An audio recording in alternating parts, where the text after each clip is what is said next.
Tonight on Revolutionaries. There was a product that was going to cross the search and ads boundary. And halfway through the meeting, one of the engineers, whose name was Ron, basically took his fist and went wham and said, "That's evil." And the whole conversation stopped. And I said, "Oh my God." And so after a lengthy hour of debate, it was agreed to not move forward.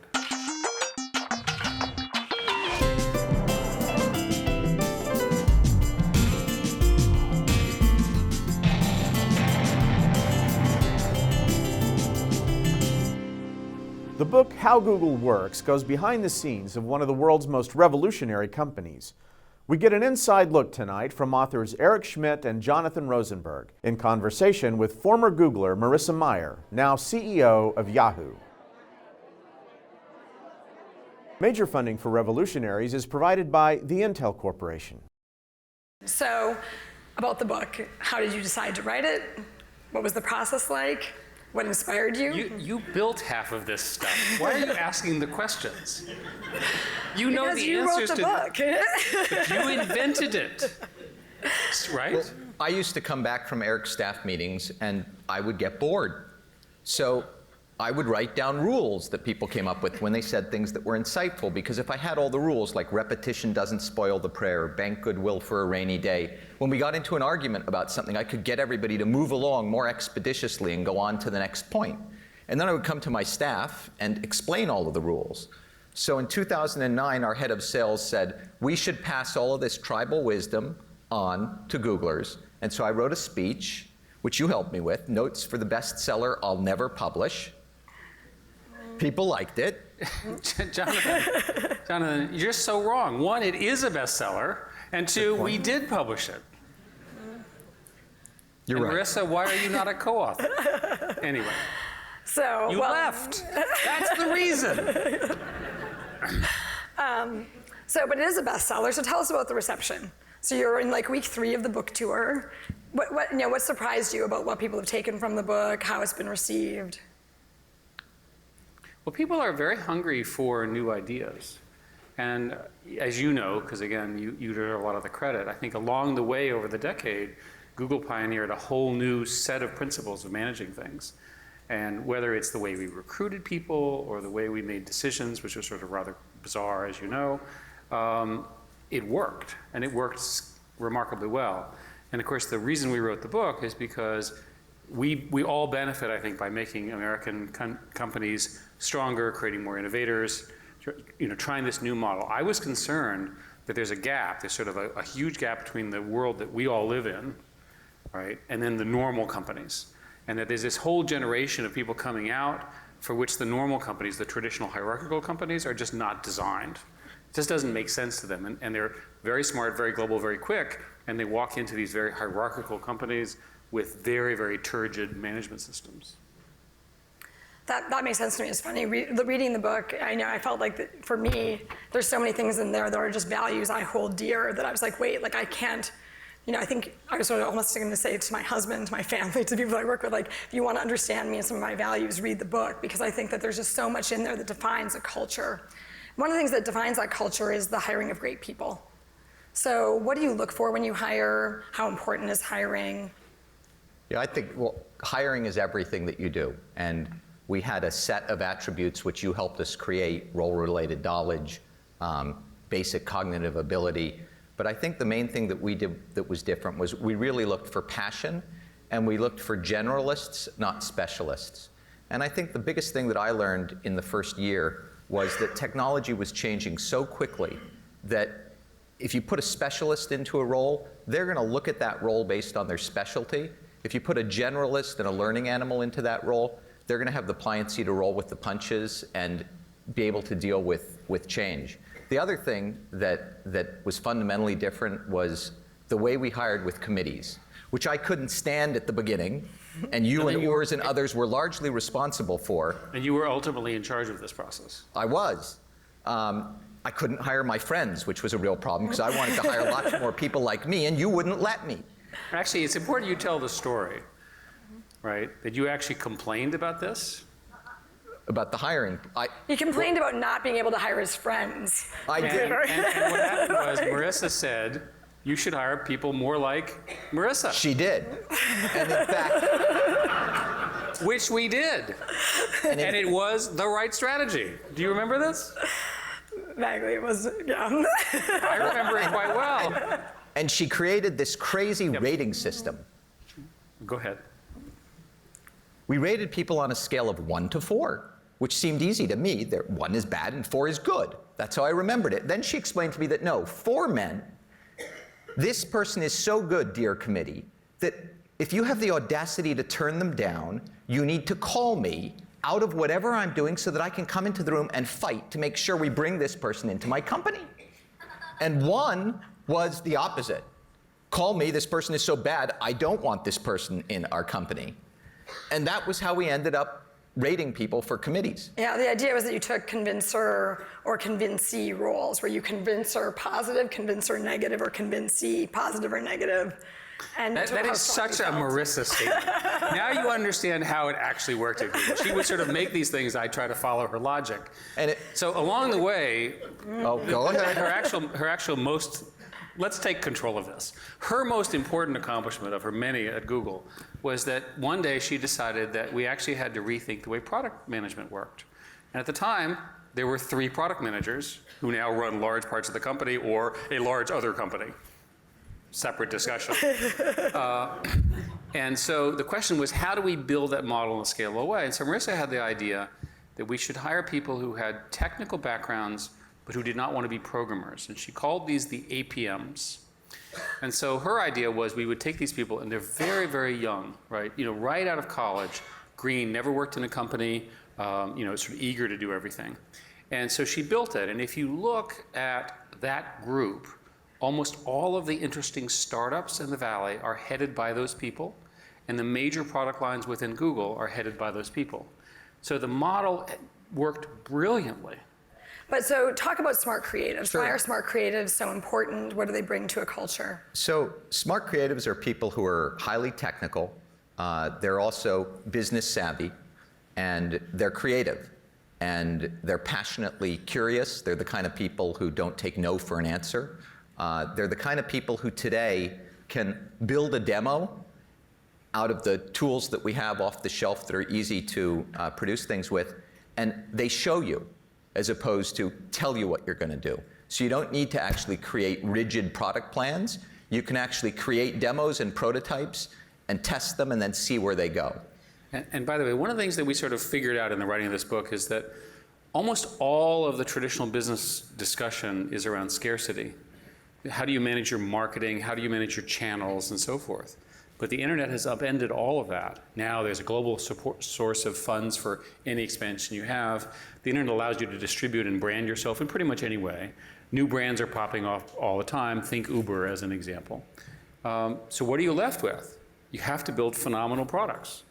So if you don't have an over allocation, if you will, of these smart creatives, you're not going to be competitive in such a hyper-competitive world, which is why the whole recruiting tack, the kind of people you hire, and the focus on culture are so important going forward. And I would argue further that this is true, obviously, for the tech industry, because it's now been largely copied by every company here, but it's actually true for non-tech companies as well. And we touched a little bit on the interview scale before, but one of the claims in the book is that interviewing is the most important skill for any business leader. Yeah. Talk about that. Well, I would often in our staff's meetings tell managers, you know, you are the sum of what your people produce. And I find it interesting that managers in most companies don't spend the amount of time with recruiting that they should. If you look at the coach of a sports team, they seem to get it, right? The players that they draft onto their team are really all that matters. And I think we lose sight of that, and we delegate recruiting to recruiters. And as soon as you delegate recruiting to recruiters, then you go in a downward spiral. You want to make sure all of the individual employees are focused on recruiting. Larry used to tell us when you and I were upset that we couldn't meet the hiring quotas and hire as quickly as we could, that we could just double every quarter if every single person hired one person. His math was correct. And as it always was. we did lots of interesting things that are not non-traditional, but one of the more controversial ones was the reliance on what were called hiring committees. And these hiring committees would make the hiring decision, and the manager was often not on the committee, and often the subject did not know what job they were going to work on. So it was modeled very much after how successful universities hire, because hiring is critical in universities. And ultimately, Jonathan and Shona and David actually ran a whole process that Marissa helped design. It produced this sort of ruthless efficiency around the quality of the people. And we were heavily criticized for these sort of hiring decisions. But again, if you look over the arc of a decade, it was one of the most important things, if not the most important thing we did, because it gave us a workforce that was intellectually flexible for the challenges that the corporation faces. We also had the one saying that Marissa learned from the sales guy, which we like, Tim Armstrong. You don't want to allow the invasion of the bozos. And what was very clear is that A's can be taught to hire A's, but B's will never hire A's. B's will hire C's because they're afraid of people that are better than they are. So you really create a positive effect if you manage to limit the company to just hiring A's and then teach them how to interview, teach them how to hire. You avoid the invasion of the bozos. So, assuming the opposite of the bozos are great people, how do you make sure that the great people, the smart creatives, stay successful and happy? Well, many people who visit Google think it's because of the lava lamps, the balls, the free food. I like that stuff. The on-site doctors, the number of benefits. But there's a secret. And the secret is the best people want to work on what they want to work on. And they want to work on things that they care a lot about, and they want to be allowed to be successful. And if you can build a culture which empowers them to do that, you will retain them. If you micromanage them, if you don't give them the resources they need in this competitive world of labor, they'll go somewhere else. Yeah, I think you can't tell the people how to think, but you can manage the environment in which they think. You can be transparent with information. You can run meetings in a way that allows everybody to participate. And you can do what we call in the book, limit the hippos. Hippo is what we call... Jonathan, please define hippo for our audience. Highest paid person's opinion. Highest paid... H-I-P-P-O. A hippo. Hippo. You want the to most limit... dangerous animal in the savannah. They live actually in the water, Eric. Sorry. Yeah. But they do kill more people in Africa, and they kill more good ideas in companies. And one of the rules that we had, which I only figured out late in my tenure at Google, because I was always trying to get Larry and Sergey to let me move to the model I had at Excite at Home, where I only had 3 people working for me. It would have been so easy if it was just you and Susan and Salar. But instead, I always had like 12 or 15 people working for me, and I would try to reorg. And Larry would say, "You can't reorg that way." No. And then one day I was in a meeting, and there was an engineering manager who wanted to do the same thing. And Larry said, "Oh, we can't let him do that. He'll be a hippo. If you have too many people working for you, you can't possibly micromanage them."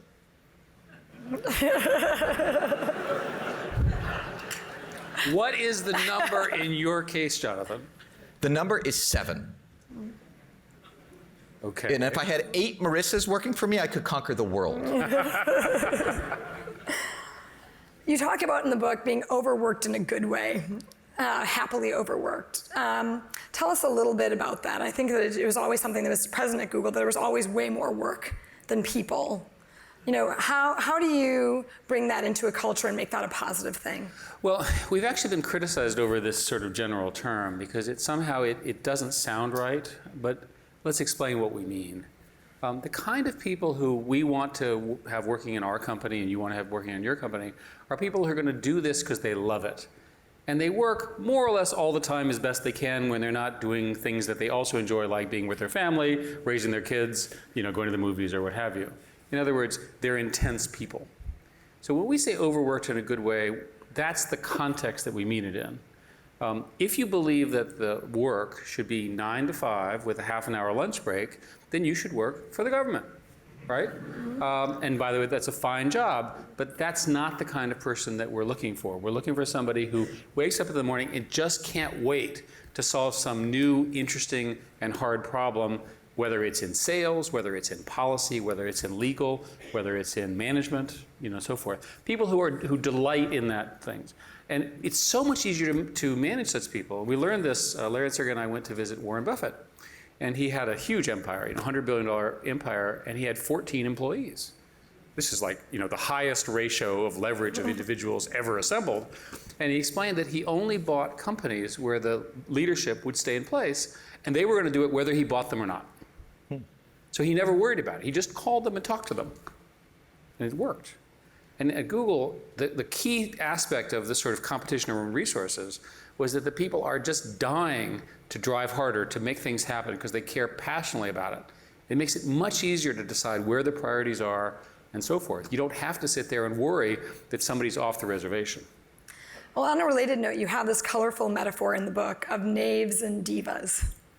So, Jonathan, you want to talk to us about knaves and divas? Did you write that? No, Jonathan. Did I write that? No, you did not. You've been taking credit for this.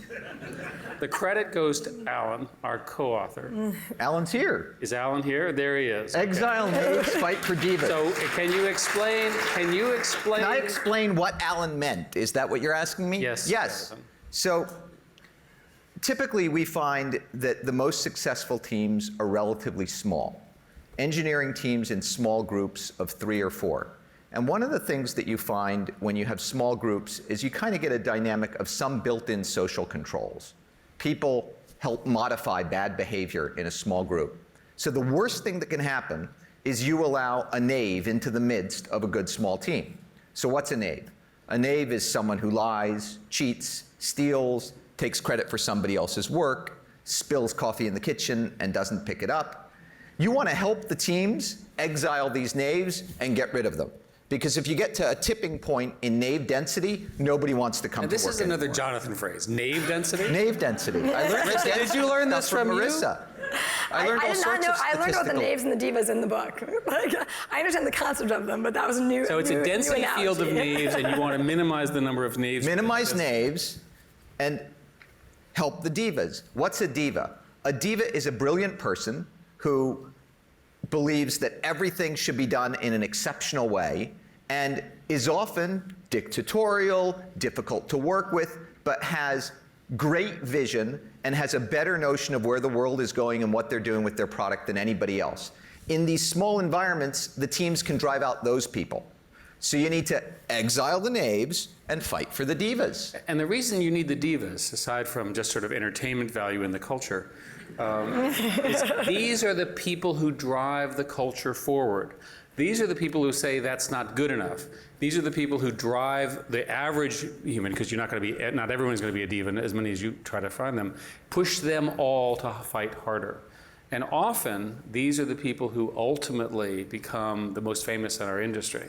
You can argue, for example, Steve Jobs, right, a brilliant product manager, diva-esque, right, very driven, very strong, right? Look at the impact of people like that. We need them.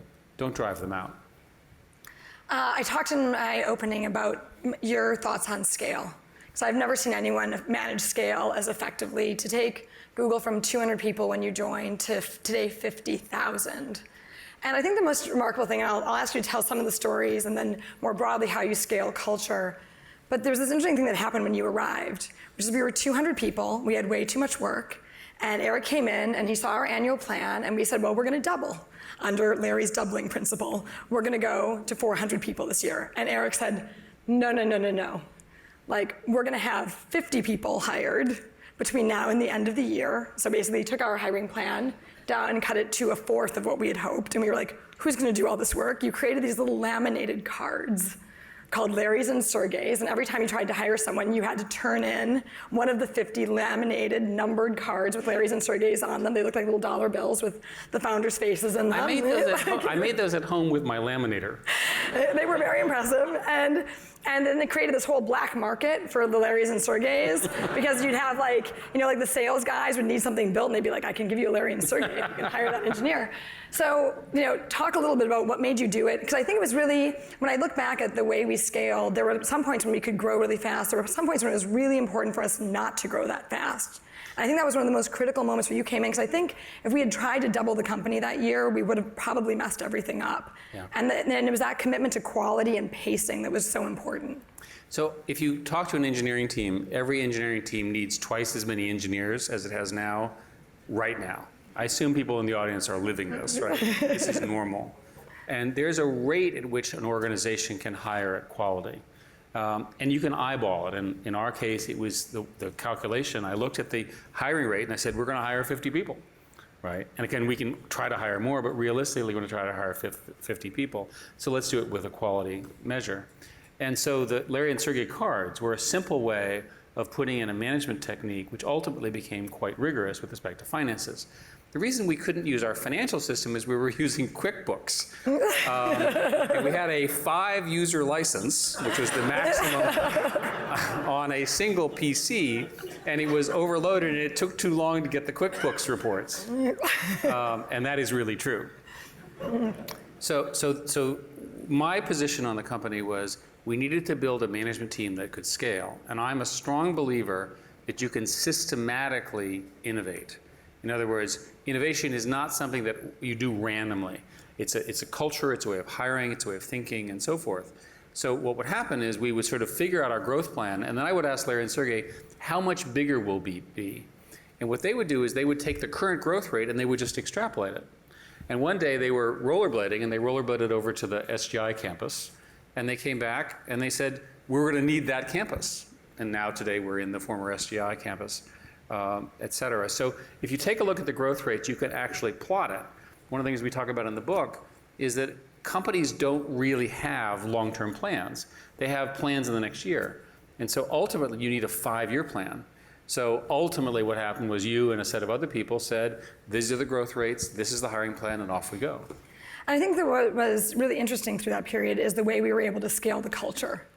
Because around the same time that Jonathan joined in 2002, there was this notion, I remember you really put a fine point on it, where you said, we're a one-building company and a one-building culture, and it's not going to work.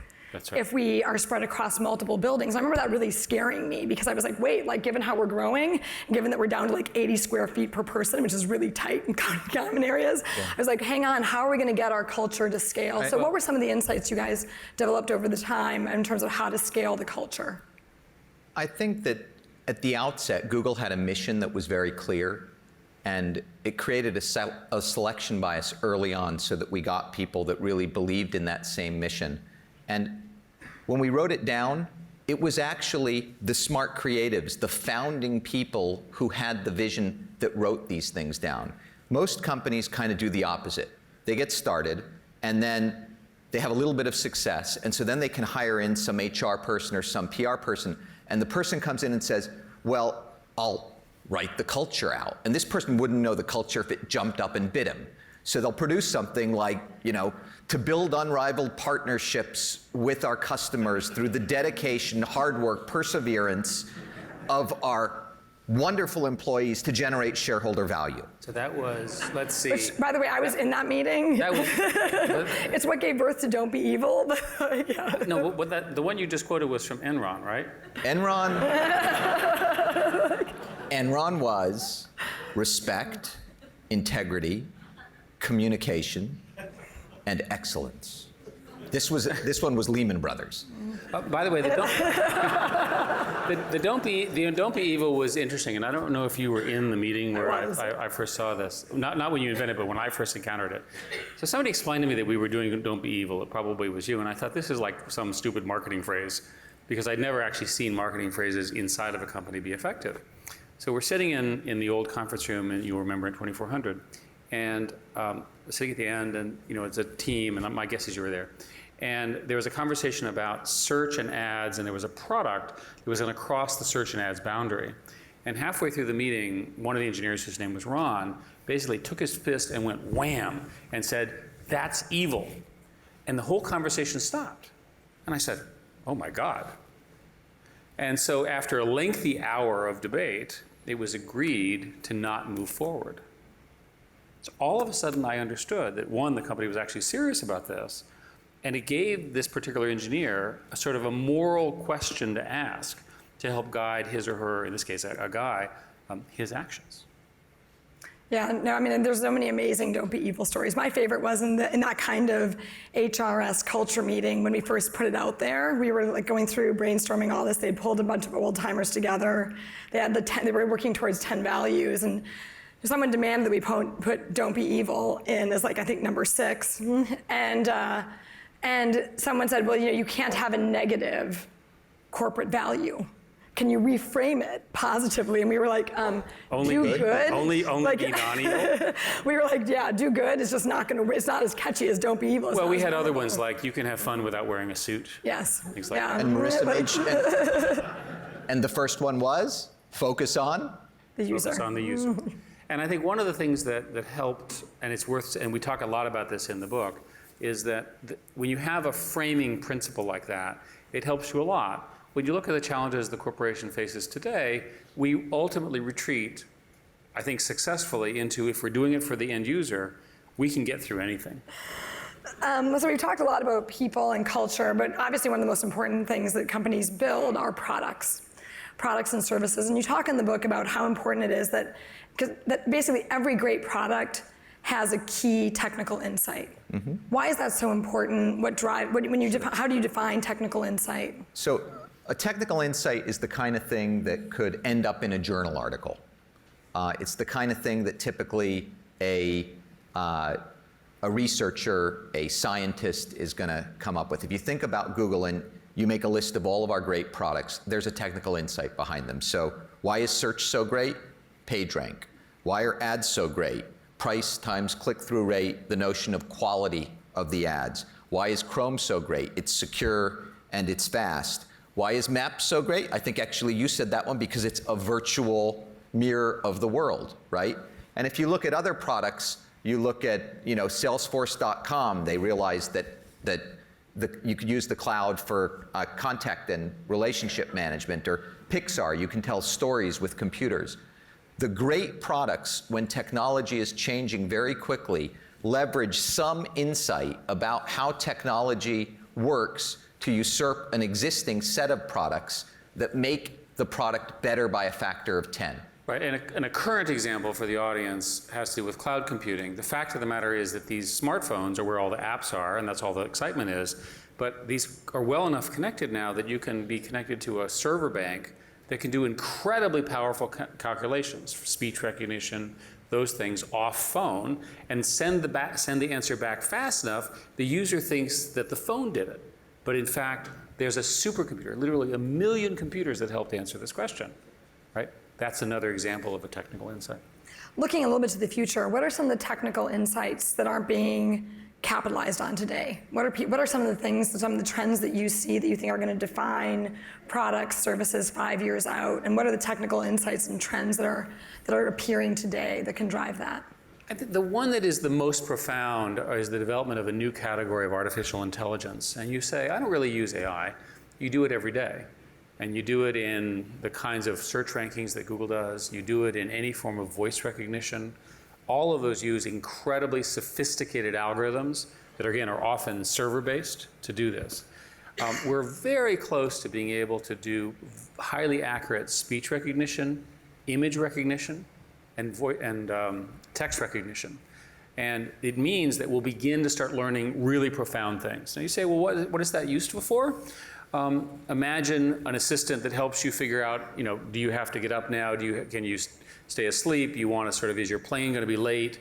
Do I need to go to the dentist? Did I forget? Those sorts of things. All the things that are annoyances to the average person's life that a computer can help you with. So where are we with that? 2 years ago, Google built a neural network, which is a form of this AI, with no programming in it whatsoever. And not thinking what else to do, we had the neural network start to watch YouTube. And it watched 11,000 hours of YouTube. What did it discover? 2 things. It discovered the human face, eyes, nose, and mouth.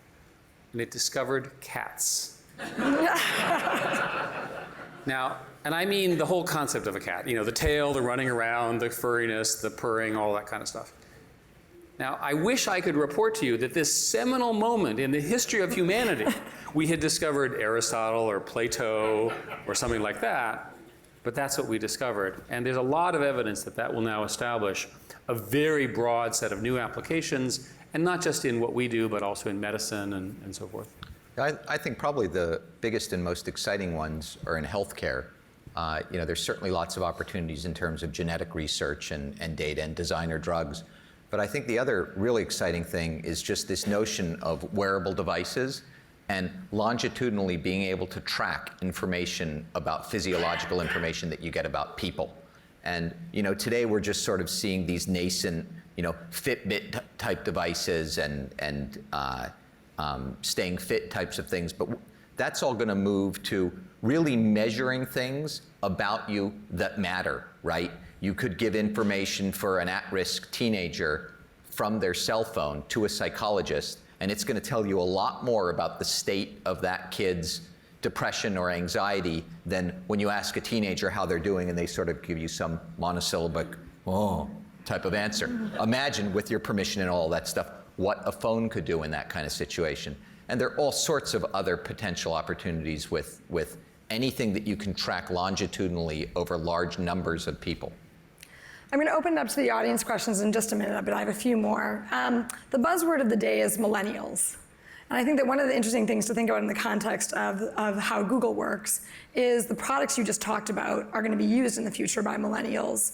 How do you think their expectations about products, technology are going to shape things? How are they going to interact in a way that's different than the way we would? And then I'm also going to ask the question about how will they be in the workforce, and how you think how Google works. Well, it's useful to define. My observations of millennials consist of the following.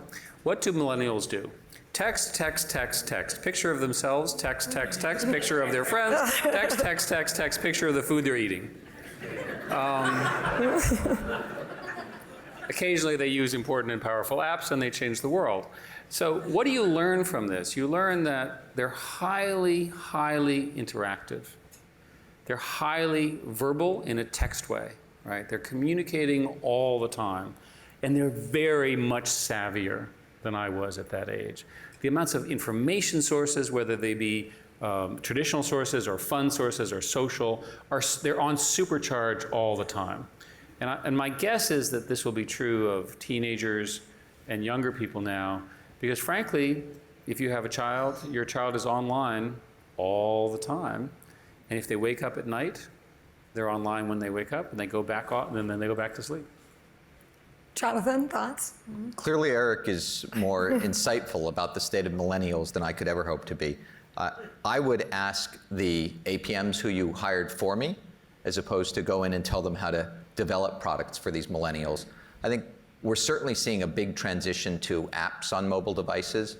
I have not yet figured out what their preferred form of communication is. I just wrote a book with Eric, or Alan did, and we wrote our rules of email, and near as I can tell, they don't answer my emails. So I've yet to figure out what the best way to communicate with them. But I think that generation views email as sort of their parents' activity.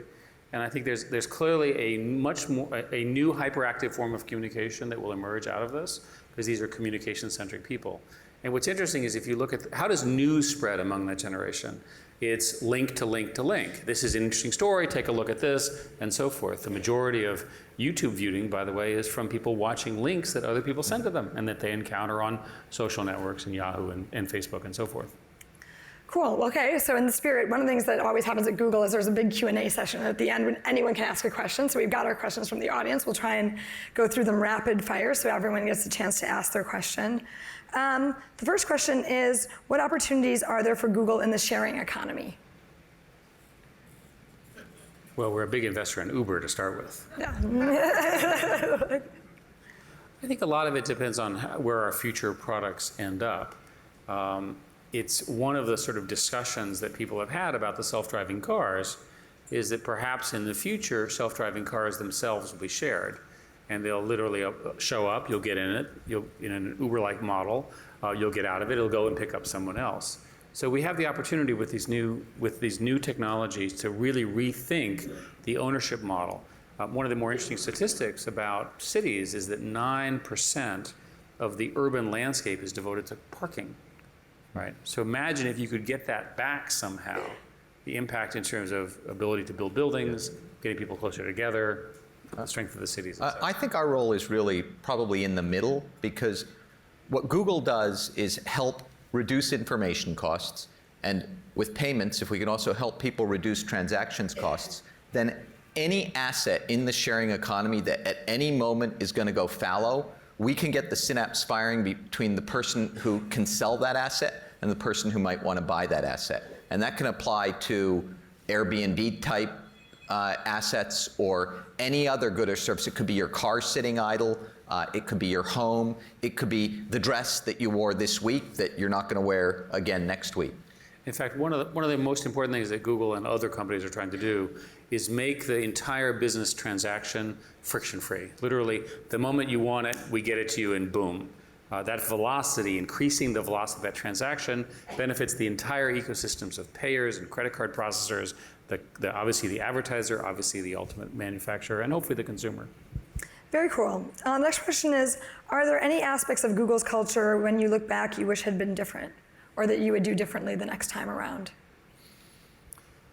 Well, for me, I think all of the errors that we've made, the core error was in taking too long to do something or allowing something to go on for too long.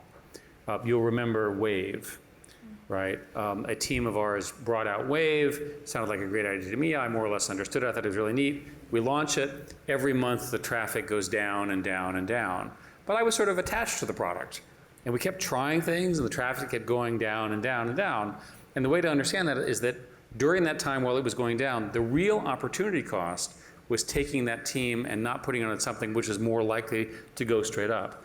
So businesses are not, the highest cost, and Sergey used to say this, the highest cost of our business, which I thought was taxes, by the way, mathematically, is opportunity cost. Cool. Going back to smart creatives, how do you tell the smart creatives from the crazy ones? Well, I tend to interview for passion, so I actually get them off talking about the things that they've rehearsed and get them on to talking about the things that they're passionate about. And I think that's when you kind of see people let their guard down, and the farther they go in the interview and the more they tell you, the crazier they are, the more likely they're to be a diva-like personality, and the better. I would rather err on the side of bringing in more of the people that are actually crazy and then having to figure out how to manage them than err on the side of not allowing some of those crazy people in the door. Can a Googler be highly successful and have time and energy left over for a family? You? Yes. We have a number of Googlers here on the stage who managed to do that. And we also have a lot of our family members. And a lot of our family members are here. I think the most important thing to say is that it's easier if we sort of net it out, is that think about diversity and think about trying to get the very best people. And think about trying to have professional women who are, of course, fantastically talented people. You've got to solve the childcare problem. And you've got to solve it in a way that works for them. So after a lengthy conversation, we ultimately decided to purchase 3 closed schools, and we created 3 slightly different daycare centers. And again, the employees had a copay and so forth. That's an example of the kind of stuff you have to do. You have to solve the problem on their terms. I'm just using that as a specific example, but one that everyone can understand. You've got to find a way. We talk in the book about how, as sort of, middle-aged white men, we would notice that the women that we worked with would disappear for a few hours, right? Presumably taking care of the kids or whatever they were up to, and then they would come back afterwards, late at night, working very, very, very hard and late into the night, and obviously by their choice. And you got to find a way to let them get both done. So we learned, don't encroach on that time. You're encroaching on their family time, which is just as important, if not more important, than time with Eric and Jonathan. This question says, I think startups in Silicon Valley are crazy again at this point. Do you think they're overvalued? And if I'm a CEO of a startup, should I keep hiring aggressively now, or should I secure funding and spend it more wisely, slowly, and carefully over time? Well, True question, word for word. you always want to spend money wisely, but I think the question is really asking, so are we in kind of a tech bubble? I actually think the answer is no. I used to circulate regularly Mary Meeker's slides. She's at Kleiner Perkins. She was at Morgan Stanley before. And if you go back and look at the bubble in 2000, and the NASDAQ's still lower than it was. It's important to know that NASDAQ is not quite 2000. at the bubble level of 2000. But look, bring it back, by the way. Those were great times. But go to those slides, and just as a proxy for the value of the set of these companies, look at e-commerce. The amount of e-commerce has grown enormously, and we are moving to this model, which Eric mentioned earlier, of eliminating friction. If you eliminate friction between people, it's seamless to create a transaction. The combinations and permutations of transactions that you're going to get go through the roof exponentially. And I think the other thing you need to add into that equation is cell phones are getting much cheaper. We've got 2.5 billion new people in the next 5 years from all corners of the globe that are going to join the online medium and are going to be able to access information on the internet, access healthcare information, and engage in commerce. So the number of opportunities that we have are huge, and e-commerce is already far greater than it was at the beginning of the So the reason it decade. feels like a bubble is because what happened was the mezzanine rounds in the financing hierarchy of venture all of a sudden went way up, and they went up because these companies had a product and you could see a path to monetization over 1 billion people. So all of a sudden, if you have a successful product, you have a much greater likelihood of success. So to answer the second part of the question, it depends on where you are in the sort of company stage. If you're still building your technical team, you want to be careful to hire very carefully, very high quality people, work very, very hard, classic startup model. If you have revenue, right, you want to be careful to understand what the revenue growth rate is. And so depending on whether you have revenue or not, you get a different answer. Very cool. The next question is, would the management principles that worked at Google, culture, hiring, decision-making, work for other startups in other places and other cultures? I would argue, first place, the principles that we talk about in the book will work very well in any tech startup anywhere in the world. I think that's quite clear. And I say this with conviction because many of them have copied all of this, right? Because many of the people came from our culture, you know, et cetera. So to me, the question is clearly correct for tech. What happens for existing companies? Now here they are regulated in a different way, they have different problems. How would you attack it? Well, the first question is look at their hiring. It turns out that large existing companies will hire 5 to 10% of their workforce every year through normal attrition. So right there, over say a 5 or 10 year period, you can massively change the corpus of people in your corporation by adopting the hiring principles with which the two of you pioneered, and which are contained in this book and in Laszlo Bock's upcoming book, which is an even more detailed version of all of this. So I think that that's step one. The second is in this book, there are 2 pages which I actually wrote, which are on strategy. That's the strategy pages. Those Thank you, and they are whichever pages. But anyway, and the largest companies that I deal with they don't really have coherent 5-year strategies. What happens is they haven't figured out what to do when their model is disrupted. So what's the narrative? Old business, new business. Old media, new media. Old kind of companies, new kind of companies. Change is afoot. Now, if you believe, as I do, that the growth of America, the seed corn of America, are all of these entrepreneurs, then entrepreneurs are the most important thing that we can mint in our country. We should support them and so forth and so on, educate them, et cetera. Then the right answer is, over a 5-year period, each and every company should organize itself around the disruption that they'll face from new entrants. And almost no company can answer that question in a coherent way. Let's use some examples. The obvious one, the Uber versus the taxi industry, is an obvious one. Everyone gets that. What about Tesla? Tesla invented a new way of thinking about a car. What are the existing car companies going to do about it? I can give you example after example. Yeah, I remember there was a phrase once that someone said, if I had drawn up a 5-year plan, I would have missed every great thing that ever could have happened. Right? There's just sometimes you just can't see far enough ahead so my point to is actually plan that far. So my point is that you have to have a vision. So let's have a conversation about our 5-year plan, everyone in this room. What do you think will be true in 5 years? Let's start with smartphones. We're all going to have them. They're all going to be faster. You're still going to sleep with them next to your bed. They're still going to have really powerful apps, and you're going to use them very, very extensively. What's going to happen with the back end? Huge new services of one kind or another. right? The friction of transactions will be much less. You start making those assumptions, right? And then you can begin to say, well, how am I going to do? What's going to happen from my product? How will I make my revenue? And how will I transition to that new model? Yeah. Jonathan, do you have thoughts on the sensibility of this?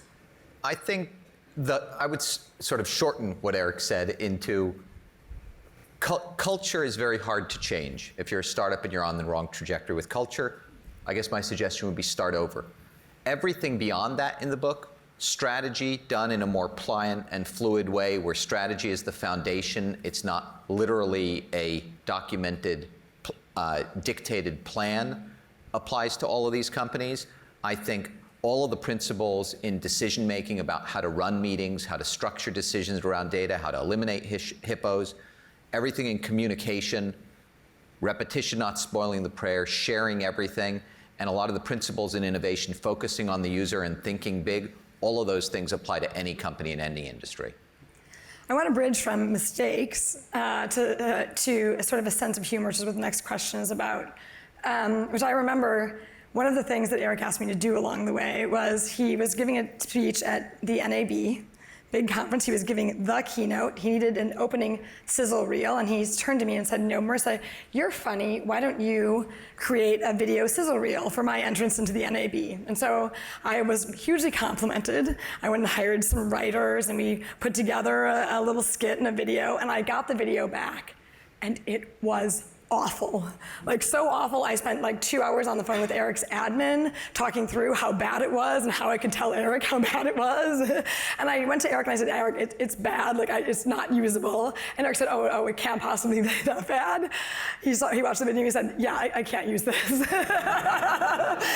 And I was really grateful as I watched my career and my compliment of being funny flash before my eyes that you had a sense of humor in that moment. How important is a sense of humor as an executive?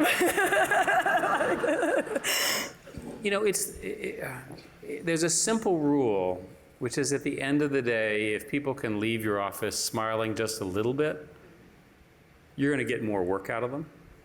So it's just human nature that people want to be thanked a little bit, they want to be respected a little bit, and off they go. I'll tell you a story. I don't know if you know this story. We were all over in Building 41 at the time, and there was a review of a proposal that an engineer had to go wire up San Francisco, and we subsequently did it in a different way. And this gentleman was very proud of his proposal. We had a new executive who came in who started asking questions, and this engineer did not know the answer to any single question. And you could watch, right, this engineer who I did not know very well was very proud of their idea. You could watch their mood go from ecstatic to be presenting to this august board, which consists of us, right, to being like about to kill themselves. They were literally just distraught. So the question is, what do you do at that point? And the answer is, you go up to the engineer and you say, your idea was brilliant, and I want you to spend some time, and I want you to come back, and I want you to tell you how you're going to address it. And if you don't do that, you're not going to get any productivity out of that. That engineer then went back, incorporated all the feedback, and came back with a product that, again, helped make the internet happen. But what we really do at Google for fun, as you know, with Memogen and these other online things, is we make fun of the most senior people in management. So, Eric, I know you probably like everyone to believe that you learn most of your management techniques from Michael Porter and Peter Drucker and Tom Peters. You just mentioned the, when you leave my office, I want to touch your heart, I want you to smile rule. Who is the brilliant management writer and personality who you learned that from? Oprah. It's true. Oprah's a very gifted woman, and she explained, for example, that if you want to change human behavior, you have to change people's hearts, not their heads. It's true. We call that in the book the Oprah principle, but it's true. So what's your name? Avi Goyle. Okay. So I want to know how Google is trying to deliver internet coverage to people in remote areas, because I heard about all these Google X projects, and I wanted to know how they're delivering internet coverage to them. Wow. Could you? Oh no, Jonathan, he has another question. Oh, hold on. Here comes your mic. And I also want to know about Google in China. Is Google willing to accept internet censorship to enter China? Okay, stay right here. I'll answer your question. See, he can debate right now, Eric. You can invoke debate. Is this my future? The hardest questions for out of the mouth debates. So, well, first place, you understand how balloons work. And we invented a balloon that would sit in the stratosphere and float around. I think I've heard of that before. But give him the mic, clip it on him. Yes. So what happened was, the key breakthrough was that we figured out a way to make a transponder on the balloon that could talk to existing smartphones. This had never been done before. I, of course, when it was originally presented, figured it would never work. Well, not only did it work, but it works fabulously. So the people that you're talking about, people in very remote areas, they'll take their normal phone and they'll be able to talk to literally balloons in the sky at 60,000 feet, right? All around the southern and northern hemisphere. It's really, really cool. And by the way, they steer by moving up and down. It's the neatest thing ever. Now, your question about China, ask the question again. Is Google willing to accept internet censorship to enter China? Actually, no. But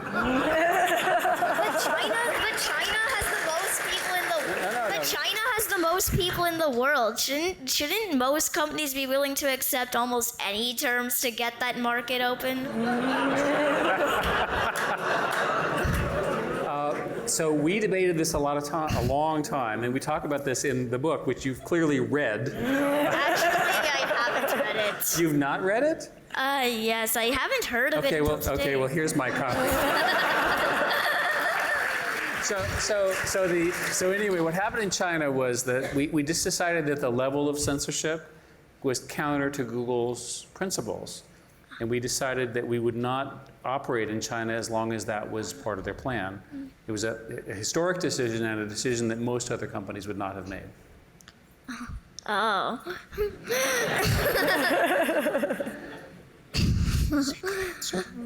Good answer. Thank you very much, Avi. And thank you. Okay, good. so thank you, Avi. Thank you. So, ladies and gentlemen, that is how Google works. And a real-life example of inciting debate. It's been such an honor. So when are you applying to work for us? Actually, I want to run for U.S. Secretary of State. He wants to run for U.S. Secretary of State. You heard it here first. Remember him. We're a supporter of you as a politician.